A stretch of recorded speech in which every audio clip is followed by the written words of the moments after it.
Hezbollah की तरह Hamas ने भी गाजा में सुरंगों का नेटवर्क बना रखा था, जिसे इजरायली सेना ने ध्वस्त कर दिया। हमास इन सुरंगों का इस्तेमाल हमला कर फरार होने या फिर छिपने के लिए करता रहा है। कितना खतरनाक था हमास का टनल जाल, इस रिपोर्ट में देखिए।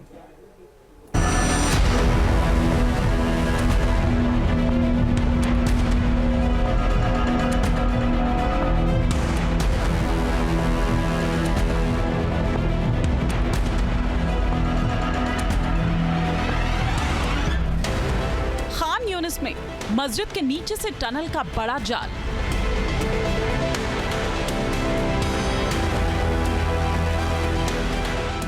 जमीन के अंदर से समंदर तक फैला हमास का सुरंग लोक।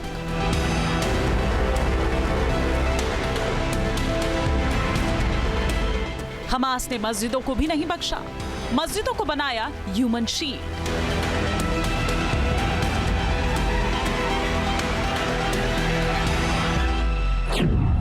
अस्पताल के नीचे हमास का सुरंग जाल। गाजा में बच्चों के स्कूल्स और अस्पतालों को भी आतंकियों ने ढाल बनाया ताकि इजरायली फौज के प्रहार से बच सके।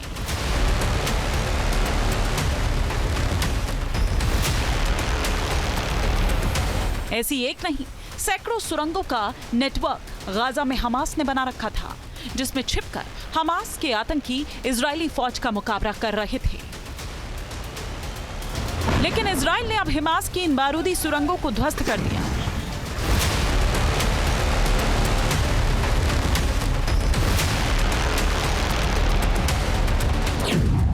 गाजा में करीब 500 किलोमीटर में फैले टनल नेटवर्क की वजह से हमास का वजूद अभी तक जिंदा है। लेकिन आईडीएफ ने उत्तरी गाजा से लेकर दक्षिणी गाजा में हमास की सुरंगों को नेस्तनाबूद कर दिया है, जिससे वो घुटनों पर आ गया है।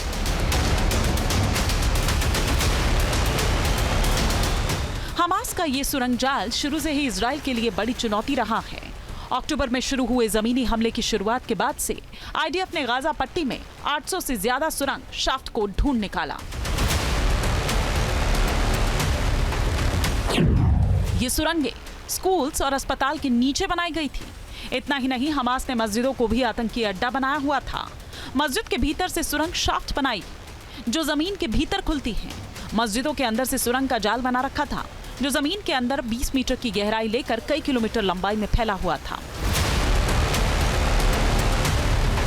हमास ने बच्चों के प्लेग्राउंड और स्कूल्स तक को नहीं बख्शा। आतंकियों ने स्कूल्स के पास और उसके अंदर से टनल नेटवर्क बनाया, जिसे अब आईडीएफ के जवान ढूंढ ढूंढ कर ध्वस्त कर रहे हैं।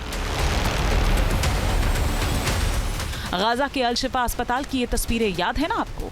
इन सुरंगों को देखकर कौन कह सकता था कि जमीन के 50 फीट भीतर ऐसी सुरंग जिसमें लग्जरी इंतजाम, हर सुख सुविधा मौजूद थी। Air condition room, war room, meeting room, लंबे वक्त तक रहने के लिए टॉयलेट्स, किचन और छिपने की जगह। गाजा की टनल में भारी मात्रा में हथियार भी मिले थे। साथ ही ये भी पता चला था कि बंदूकों को इन्हीं सुरंगों में छिपाकर रखा गया था। धरती के कई मीटर नीचे हमास ने इन सुरंगों को बनाया है। ये सुरंगें कैसे उन्हें एक जगह से दूसरी जगह पहुंचाती है और इनके अंदर किस तरह के इंतजाम है, उसको देखकर आपके होश फाख्ता हो जाएंगे।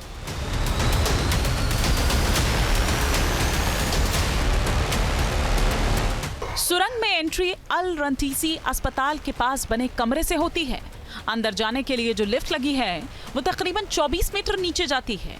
लिफ्ट से निकलने के बाद आगे कुछ और सुरंगें मिलती हैं जो एक दूसरे से जुड़ी हुई हैं, और आगे बढ़ने पर लिफ्ट जैसे इलेक्ट्रिक बटन दिखाई देते हैं जो संभवतः लिफ्ट के ऑपरेशन के लिए हैं।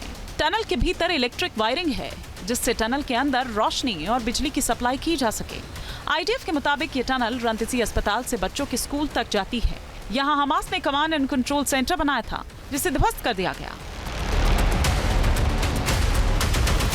गाजा में हमास ने अस्पताल के अलावा स्कूल्स को भी अपना कमांडर सेंटर बनाया। इजरायली सेना को एक दूसरी सुरंग गर्ल्स स्कूल के पास मिली थी। 20 मीटर गहरी इस टनल की शाफ्ट बिल्डिंग के अंदर खुलती है। बिल्डिंग के अंदर आईडीएफ की रेड में हथियारों का जखीरा मिला है। आईडीएफ के मुताबिक गाजा में इन हथियारों का इस्तेमाल हमास की नौसेना विंग करती थी। हमने गाजा के अंदर देखा है कि एक पूरा का पूरा नेटवर्क तैयार रहता है टनल्स का, जिनको अलग अलग तरीके से इस्तेमाल किया जाता है, आतंकवादियों को छुपने के लिए भी और सिविलियंस के शेल्टर के तौर पर भी। और सिर्फ हमास ही नहीं, जितने भी प्रॉक्सीज मिडिल ईस्ट में काम कर रहे हैं, चाहे वो हूती हो, हिजबुल्लाह हो या फिर हमास हो, सब के सब अंडरग्राउंड टनल्स बनाने में महारत हासिल कर चुके हैं। और उनको भी पता है कि लड़ाई के समय और जिस समय दुश्मन ताकतवर होता है, उस समय ये जो शेल्टर्स हैं, अंडरग्राउंड शेल्टर्स, ये लोगों को बचाने का एक बढ़िया रास्ता प्रदान करते हैं। और यहाँ पर दुश्मन से छुप करके उसके ऊपर हमला भी किया जा सकता है, यानी कि काउंटर अटैक्स में भी इनका इस्तेमाल होता है। इजराइल का दावा है कि उत्तरी गाजा में धरती के नीचे हमास ने 1500 से ज्यादा सुरंगें बना रखी थी, जिसमें 800 से ज्यादा सुरंगों को तबाह कर दिया गया। लेकिन अब भी हमास की कई सुरंगें हैं जिनके बारे में इजरायली फौज को जानकारी नहीं है। इसलिए तो हमास का पूरी तरह खात्मा करने में इजराइल अभी तक कामयाब नहीं हो पाया है। Team news nation. News nation अब व्हाट्सएप पर खबरों के ताजा अपडेट के लिए न्यूज़ नेशन के इस QR कोड को स्कैन करें।